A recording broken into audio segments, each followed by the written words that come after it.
சென்னை பெருநகரில் சொத்துக்கள் வாங்குவதன் மூலம் புதிய உச்சத்தை தொட்டுள்ளது ரியல் எஸ்டேட் வியாபாரம். கடந்த ஆண்டை விட 40% பத்திரப்பதிவு நடைபெற்றுள்ளது. அது குறித்த ஒரு தொகுப்பை விரிவாக பார்க்கலாம். வீடு வாங்க வேண்டும் என்பது அனைத்து நடுத்தர வர்க்கத்தின் பெரும் கனவாகும். அந்த வகையில் 2021-22 நிதியாண்டை விட கடந்த 10 மாதத்தில் பத்திரப்பதிவு மூலம் சுமார் 14,700 கோடி ரூபாய்க்கு அரசு வருமானம் ஈட்டியுள்ளது. இது கடந்த ஆண்டை விட 40% அதிகம்.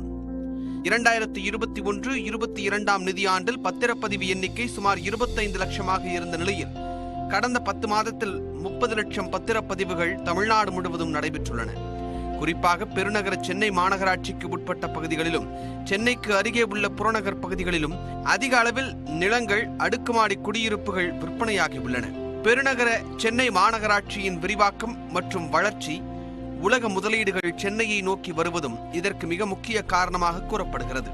மேலும் சென்னைக்கு 2வது விமான நிலைய அறிவிப்பு, மீனம்பாக்க விமான நிலையத்தின் விரிவாக்கம், மெட்ரோவின் புதிய வழித்தடங்கள், கிளாம்பாக்கம், குத்தம்பாக்கம் உள்ளிட்ட பேருந்து நிலையங்கள் என சென்னை பெருநகரம் முழுவதும் இணைக்கப்படக்கூடிய சூழல் இருப்பதால் ரியல் எஸ்டேட்டில் முதலீடு செய்யும் போக்கு அதிகரித்துள்ளது.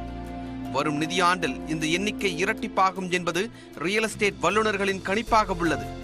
அடுத்த நிதியாண்டில் பத்திரப்பதிவுத்துறை மூலம் அரசுக்கு சுமார் 25,000 கோடி ரூபாய் வரை வருமானம் கிடைப்பதற்கான சூழல் உள்ளதாக வல்லுநர்கள் கூறுகின்றனர். இந்த இன்ட்ரெஸ்ட் ரேட்ல இன்க்ரீஸ் ஆகுங்க 6 முறை இன்க்ரீஸ் ஆயிருக்கு, இல்லைன்னு சொல்ல. அப்படி இருந்தும் வீடை வாங்குறாங்க அப்படின்னு சொன்னா உண்மையில அதுடைய ஆக்சுவல் டிமாண்ட் தான். ஓகே, இது ஏன் டபுள் ஆகும் நான் சொல்றேன்னா, பக்கத்தில் இருக்கிற நம்மளுக்கு ஹைதராபாடா இருக்கட்டும், பெங்களூரா இருக்கட்டும், நம்மளோட ஒரு காலத்தில் சின்ன ஒரு மாநகரமா இருந்தது. இப்போ நம்மளோட டபுளா பிசினஸ் பண்ணிட்டு இருக்காங்க. எல்லா கம்பெனியும் அங்கதான் வந்துட்டு இருக்கு. ஆனா இப்ப நம்மளுக்கு இந்த கவர்மெண்ட் நல்ல ஒரு கவர்மெண்ட் இப்ப அமைஞ்சிருக்கு. இந்த கவர்மெண்ட்னால பாத்தீங்கன்னா நிறைய இன்வெஸ்ட்மெண்ட் இங்க தான் எதிர்நோக்கி உட்கார்ந்துட்டு இருக்காங்க. தமிழ்நாடும் ஒரு 1 ட்ரில்லியன் எக்கானமி நோக்கி போயிட்டு இருக்கு. இதெல்லாம் கருத்தில் கொண்டு கண்டிப்பா நம்ம ஊர் நிறைய வளங்கள் நிறைய இருக்கு. அதனால பாத்தீங்கன்னா எல்லா கம்பெனியும் சென்னைக்கும் வர்றாங்க. அந்த டிமாண்ட் எல்லாம் ஆட்டோமேட்டிக்கா ரியல் எஸ்டேட் இன்க்ரீஸ் ஆகுது. சென்னையில் இருந்து சுமார் 70 கிலோமீட்டருக்கு அப்பால் சுமார் 5 லட்சம் முதல் 15 லட்சம் வரை வீட்டு மனைகள் கிடைக்கின்றன.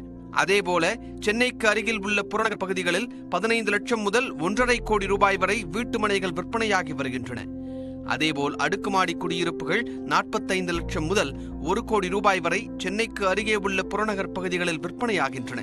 இதில் நடுத்தர வர்க்கத்தினர் சுமார் 80%க்கும் மேற்பட்டோர் 45 லட்சம் முதல் 1 கோடி ரூபாய் வரையிலான வீடுகளை வாங்கியுள்ளனர்.